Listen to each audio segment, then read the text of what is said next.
What's going on, you guys? Welcome back to part 2 of this replay between BlitzKrieg and EddyTwoHands on Xel'Naga Caverns. So it looks like I just now landed this here. I'm going to be wasting, can't believe I wasting a scan on this pylon here. So I'm going to come up and take that out.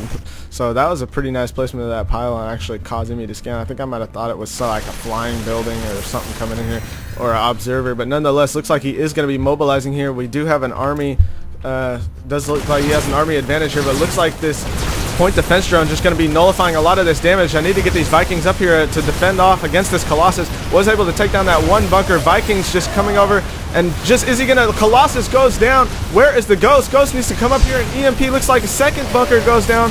EMP placement coming in, getting that Immortal, just great placement there. It looks like a second point defense drone coming down, and Vikings in ground motor just barely able to just clean this up, losing that medevac. So a very back and forth blunder going on between both players, but looks like I was able to come out on top with the lower army advantage with that just proper defensive zone. I mean, I had the 2-point defense drones in placement, EMP with the siege tanks. There's just a very devastating Terran D'd out army, and looks like the thermal lance upgrade is just now barely being completed, but it looks like he is actually transitioning into a more immortal heavy build, which is not a bad choice. I mean, the Colossus definitely are gonna get outnumbered by these Vikings at this time.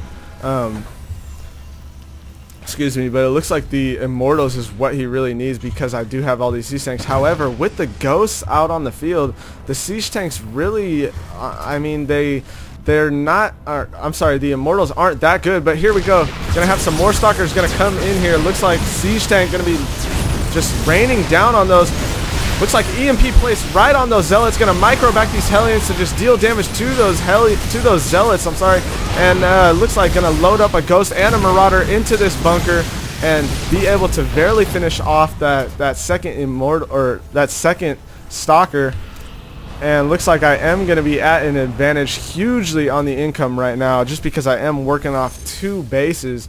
So this is just what is going on here. This is what I'm talking about, moving into Henry Ford production status here with this income base. I mean, I'm going to be able to just look, Cloak done research. We have a nuclear missile ready.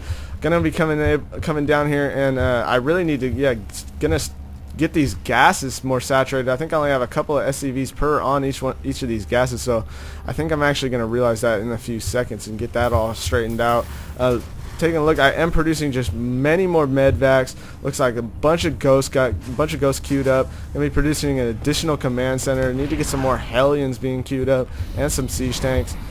So looking pretty good at this point. Meanwhile, over in EddyTwoHands base, adding on a Twilight Council, it looks like, and not getting any more upgrades, nothing from this for the observer speed or anything like that. It looks like we do have some photon cannons being morphed into play. He did see the Ghost, so maybe he's just a little bit nervous on that. It looks like he is taking map control though, so it's very nice use. Looks like we got a hallucinated Phoenix coming out, doing a little bit of scouting. We still have this observer overhead in the back of my base, so really nice keeping tabs on that. You're going to be able to see what's going on there. Not too much going on right now, so just pretty much macroing up, taking a look at income. I'm still hugely at an advantage. He's just now getting that second base up, and I'm going to be rolling in the cash. So charge being researched, so using that Twilight Council. It looks like I am moving out with these Vikings. Going to be coming out to try and do a little bit of scouting at this point. Looks like meanwhile back over here we do have a Ghost coming in and a drop coming with some Hellions as well. So Ghost going to be dealing damage to that one probe right there. And do we have the observer, any observer mobilizing? Looks like we do have a nuclear launch going to be called down on this front door. Not too much of a big deal here, but it looks like he is going to be losing a couple of cannons and a pylon. So nuclear missile cleaning that up. Meanwhile, over here we do have a medvac coming in with some Hellions. Going to drop down some Hellions to try to deal damage. Looks like not really going to be microing these. Need to micro these Hellions properly to deal damage to these probes. And Hellions just getting completely wasted. So a little bit of miss micro there. Did call down one nuke right here on this. So it looks like we do have 2 more nuclear silos being laid down. We might see some more nukes coming as well. Looks like Vikings still being produced. We have some more Vikings over here that were able to take down a pylon. Looks like he does still have vision of these Xel'Nagas, and Hellions actually moving around the map doing some scouting, trying to reveal information, and just kind of just playing it as best I can at this point, and trying to play it smart, getting a couple Marauders added into the mix. And what I need is to lay down some more racks, some more production buildings. I mean, I'm still working off of 4 production buildings, a starport, 2 factories, and 1 more racks.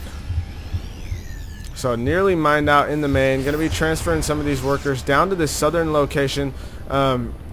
Just able to pick this up just in time. It's going to be a little bit vulnerable though here in the early stages of games, but I do have this huge army. It's really immobile, and what I need to do is just kind of work my way up. We got a squad of ghosts. What is this? 4 siege tanks, a huge number of Vikings, a lot of Hellions. So this is kind of a scary little force. Looks like observer speed is upgraded, and he is coming over and scouting this out. So he does know about this expansion. He's going to be morphing into a planetary fortress at this time. But meanwhile, nonetheless, here comes a push up the front. And looks like he is going to be interested in trying to deal damage to it. It's going to siege up. And EMPs are just going to go all over this whole army. Just getting completely EMP'd there. Landing down these Vikings. And going to lay down a point defense drone. 2 point defense drones. And this is going to be just hugely cleaned up. I don't even think the 2nd point defense drone was necessary. So it looks like I'm going to be raising back up into that high ground. And going to be coming up and interested in pushing forward on this. We do have 4 zealots being worked in. However, this isn't going to be enough here. Looks like we are going to lay down another EMP, and Siege Tank's going to be able to clean this up. Need to get these Vikings up here into position, though. Hellions coming in and just toasting up some probes. So this is what I'm talking about, just dealing damage economically and just coming up with this well-balanced army of just Siege Tanks, Ghosts, and Hellions.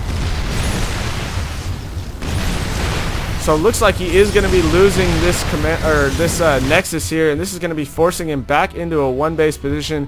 We do got units queued up all over the place, and there's the GG. So nice use of what I like to call a ghost mech strategy here. I kind of learned this. I heard about this strategy on Team Liquid. I forgot the poster there, but if you just go to Team Liquid, it's in the forums under the Starcraft 2 strategies, Ghost Mech. I didn't follow it completely how he did, but this is just kind of like, I guess, the closest thing that I've ever done to a Ghost Mech strategy. So you might want to go check that out if you're interested in the build. So meanwhile, have a good time, guys. I hope to hear back from you guys, and keep checking out Call of StarCraft. Thank you.